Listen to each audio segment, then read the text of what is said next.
for screening for brand new products, individual features and updates on existing products. To ensure all possibilities have been explored, you need to generate a high number of ideas before narrowing down and selecting the best ones. To host a productive session, one must ask practical questions. What problem we are trying to solve and what customers' needs we are fulfilling.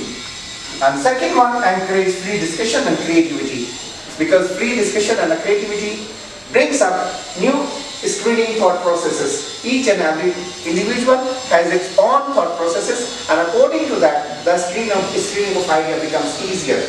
And the third one, group similar ideas together. If some ideas are similar, make them into a group and accordingly screen them.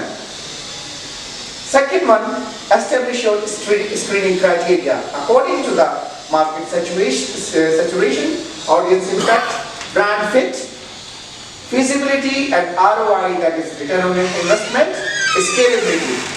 These are the things